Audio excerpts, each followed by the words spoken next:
What's going on, everybody? Welcome back. I have the maniac himself, Valleyflyin, with me tonight. Woo! Valley, how is it going? It is going good. What is up, guys? How are you guys doing? Hope you're staying safe. And we're doing great. So we're going to be doing two different videos. Doing one here on my channel, one over on Valley's channel. Make sure you go check out both videos. Valley, today we're discussing on here talking about T4 abilities for beginners. Now, if you're a new player, you're probably wondering, what is a T4? Well, it's kind of like the big ability material that you use to get like those final upgrades on abilities. And as a new player, they are incredibly rare. You can see right now, I've only got 73 in my bank right now. As you progress through the game and you've played for a while, you seem to stock them up a little bit more. Does that seem accurate? Yeah, it's like a Zeta. If you yeah. play the other game that he played, it's like a Zeta. It's like a Zeta in that game. Yeah, they are very... Some are really good, some not as good. Yeah, they're extremely rare, and so as a beginning player, you have to be careful with them, and you don't want to waste a lot of them. Like, I was telling Valley earlier, one person in my guild the other day dropped all 4 T4s on Gamora, which... Oh. Yeah. You need to have a talk with this person. What are they thinking? It was literally like watching a car accident happen. You couldn't do anything, and the whole alliance was just freaking out in chat while he was doing it. They're like, "No, what are you doing? Don't look at that. Look at the T4 recommendations. Don't do this." And he dropped all 4, and he's not a max level player either. So Does he spend like $100 every time you could get those offers for T4s? I don't know, but and he just doesn't care. Those were his last T4s you could have done. Is that yeah, why he did that? I don't know. Maybe he just hated done everything. All the good ones, and now he's just a fan of Gamora, right? He hated life so much. I mean, look at this. Only 5% bonus crit chance for self on that T4. Those are some terrible T4s on Gamora. They're so bad. They're so terrible. I mean, they're all basically like just like bonus damage or bonus stats. Not really anything big. But yeah, let's talk about how to manage T4s as a new player. So I guess the big thing to go for is kind of like you want to spend them based on the teams that you're working on. Would be the most accurate thing to say. I agree. Usage dictates where you put your T4s and your resources. If you're using a team a lot, many game modes are viable in raids, viable in arena. They could get you some blitz wins. Then you might want to invest in them. If it's just like, oh, that's a good T4, kind of like Black Panther. If you look at Black Panther, one of the best T4s in the game on his base. But as you start to progress in the game, you're not really going to use that full Wakanda's theme. Maybe for that Chaos Theory event, but you know, yeah, so that's a good T4. But if you're not using him, it's not worth it. So yeah, my recommendation is to really focus on the teams that you're using, or the characters, because there are some characters that work well off of their team as well. Yeah, and they're worth it as well. Like Scientist Supreme. Oh yeah, it's maybe an Invisible Woman. You know, not necessarily worth using them on an AIM team or a Fantastic Four team. Yeah, I mean, I just dropped this T4 earlier on Scientist Supreme. I mean, this is one that you're going to use in both set versions of Dark Dimension 1 and 2. Yeah. I don't know about 3 because I'm not up to that level yet. But then even Ultimate 7, I see you guys use this one a lot. Yeah, this is one that you don't really see the benefit of it when you're using her on an AIM team.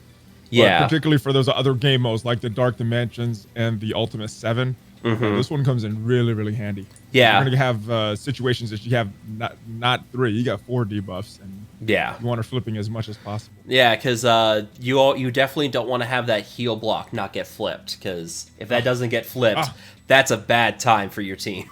It's one of the worst debuffs in the game. We should do about a video about that. The worst debuffs. The worst debuffs? Oh, they're all bad. The worst. The most annoying ones. Heal block. It's got to be heal block. Especially in raids. Raids and Dark Dimension, if you get a heal block and you can't remove it, you're in trouble. It's never a fun one to get stuck on you. Ability block's bad. Oh, man, that... Blind can be annoying, yeah. So, yeah. That's a whole other topic, though. I hope you edit these and they'll just post them. So let's talk about defenders. So a lot of people seem to go for defenders first. I mean, I've talked about it. A lot of the conventional wisdom is, kind of build up your defenders first and then use that to start building up other teams like Guardians, Sinister Six, and whatnot. I don't have any T4s on them, and I've kind of put them off to the side. But I do see a lot of people invest in their T4s, especially the one for Punisher and his passive. This one with Lock and Load because he gets the guaranteed chance to assist, and then he does the increased damage when someone attacks Daredevil. This one looks like a solid T4, but would you say this is one worth investing in right now, unless you're really going hard on defenders? I mean, if you are able to save up these T4s and still have enough for your teams that are going to use them in the future, like you get an abundance of these just from doing a lot of raids, this is one you can invest in. This is an important one for that Defenders team, the Punisher version of that Defenders team. So this is one. And another one for this team, if you want to do it, is going to be that passive for Iron Fist. That is Son of Kunlun. Yeah, that one I know is also a highly recommended one as well. It's just so much healing with this passive. Yeah, and those are the only T4s I put on this team for probably the first year of this team. The one that I think is a no-brainer for T4s is the passive on Star-Lord. Like, I use Star-Lord pretty much everywhere. I use him for my raids. I don't use him in Arena, so I take that back. But, yeah, like Dark Dimensions, I'll put him next to Minerva or Scientist Supreme or even Black Bolt. And just, yeah, this T4 allows him to guarantee the generation of ability energy for adjacent allies. That's a pretty big deal. That's been a lifesaver for me. A lot. Yeah, that's kind of what makes that BKT work, that energy funnel from Star-Lord.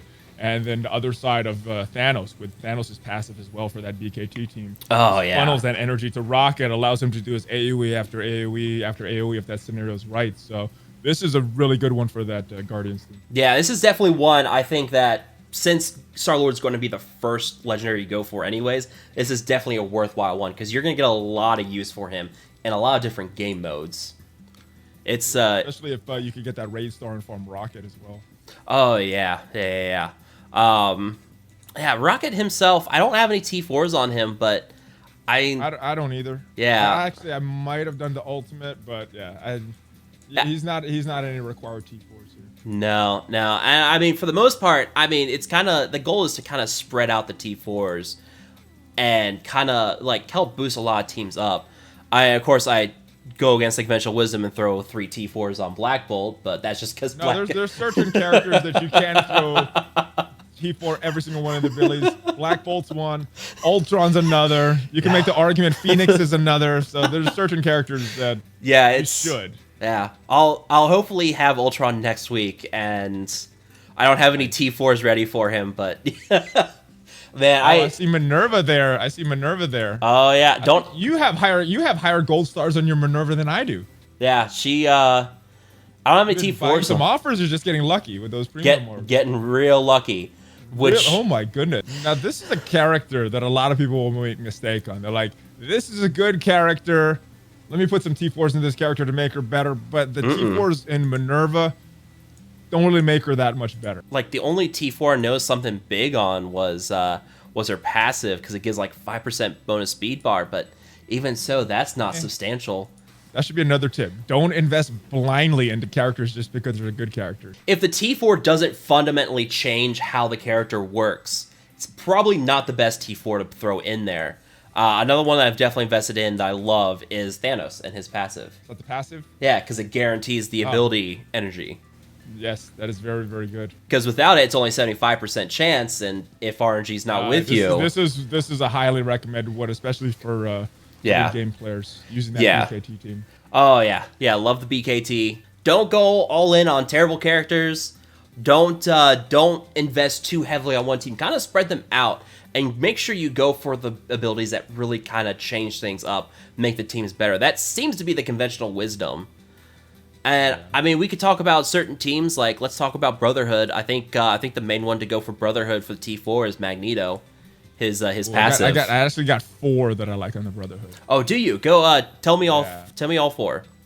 All right, the special and passive for Magneto. Okay. The polarized beam. You were going to talk about the passive. That is a very important one. This one. Special is also very good. Yeah. Removes all positive effects. All positive effects instead of 2. That's a good one. Yeah, that is a game changer for this team. And the other 2 are going to be on Pyro. Oh, his and special his is ultimate. Yeah. Yeah, those are very big as well for this team to work properly. Bleed for 2 turns on a special. That one probably needs a minimum of 2 T4s. Oh my gosh, disrupted for 2 turns on that one. Yeah. I'm gonna don't mind me. This is a direct shield counter. This team was originally designed as a direct shield counter, and that counters the shield security right there. Pyro special and ultimate. Don't mind me. Just making a little list over here. So okay, so let's talk about some other teams that you like to go for T4s on. Since we're talking about T4s here and beginners, let's talk about Shield, since that's another early one. Shield, do you have any T4s you like here? Shield has a lot of good passives. I think the biggest one is going to be that medic passive. I think it gives so it goes up from 30% to 50%. Yeah. I was like, am I remembering that right? Yeah, it is. That's why. Yeah, that's Nick Fury's got a couple. Nick Fury's got a couple. Okay. I like his special and his passive. Summon 2 to 3 shield agents, increasing their damage. Instead of just 2. And then his passive, because it gives the bonus chance to grant assist now and speed up. And Assault has a good one too in their passive. The crit chance for everybody, which helps a lot of these shield minions on their basic rewind a turn meter. Mm-hmm. Yeah, because that's 50% bonus crit chance when that's fully upgraded. It's a lot of crit chance. Let's see. Those are the ones that I think are necessary for that team. So anything besides Star-Lord's passive on Guardians? You got any other T4s you can think of? The Groot passive, if I'm remembering, is the chance for slow. Yeah, always applying slow whenever he gets hit. Yeah. And combined with Rocket's special, he's gonna be taunting, so he will get hit in the beginning. So that's a good one.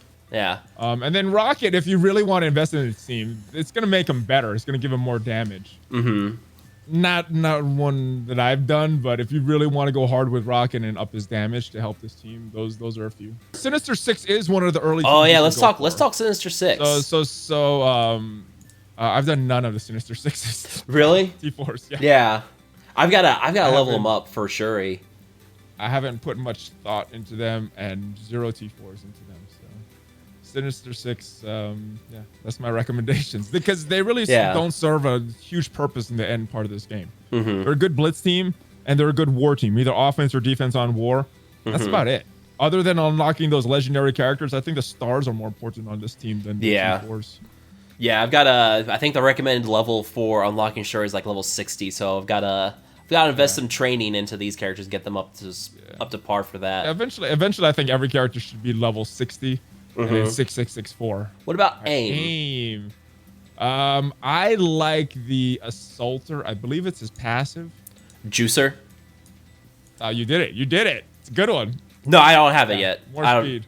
Okay, it's unlocked. He's gear tier 1. I don't.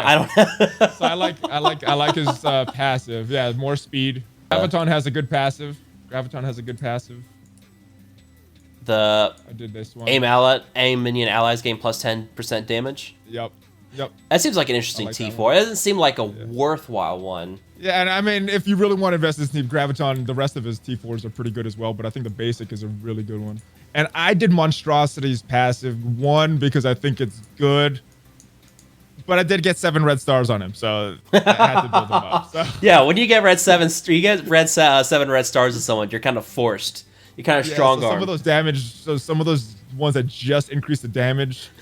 For 7 red star, 6 red star, a character you normally might avoid, you might want to think about putting that T4 into that character. Okay. Quick question. Worst 7 red star character that you have on your roster? I only have 1. Oh, you only have Monstrosity? I only have a Monstrosity. They're very hard to come by, as you'll find out after 2+ years of playing. Yeah, Hela's got some interesting effects with the that she could do with the negative effects as well. Oh, yes. Yeah. That's a good character. Yeah, her ultimate. The death knives. Yes. Yeah. That's a good one. That's an interesting T4 as well. Spreads 4 negative effects. 4 negative, yeah. That seems like a worthwhile T4 if you're going for as Guardians. That's which is one of the best for that entire team. Yeah. Yeah, it's a bit of a reach for newer players, but yeah, that's definitely... Eventually, this is one you're going to want to do. All right, well, before we get out of here, where can people find you? You can find me on YouTube, Valleyflyin. YouTube.com/Valleyflyin. All right. And do you do any Twitch streams or anything? Once in a while. That one, for some reason, the Valleyflyin name was taken. So Valleyflyin oh, really? 6 on Twitch. Yeah, I don't know. Maybe I took it and forgot my password or something. Oh yes, yeah, that happens. Or someone took it from my YouTube channel. I don't know, but yeah, Twitch is Valleyflyin76. All right, well, if you guys want to go check out his content, there will be links to it down below in the video description. Woo! Valley, say goodnight to all of the gentle McMinions watching this video right now. Good night. That was a little creepy, but I don't think many of my McMinions are gonna be sleeping tonight now. They're gonna mess me about how they have nightmares now. Nice. All right, well, thank you guys. He likes Twitter DMs, guys. He likes Twitter DMs. I hope I have those all closed off. I better go double check on that one. All right, well, guys, that's going to be it for this video. If you guys did enjoy the video, feel free to like, share, and subscribe. We will see you guys later.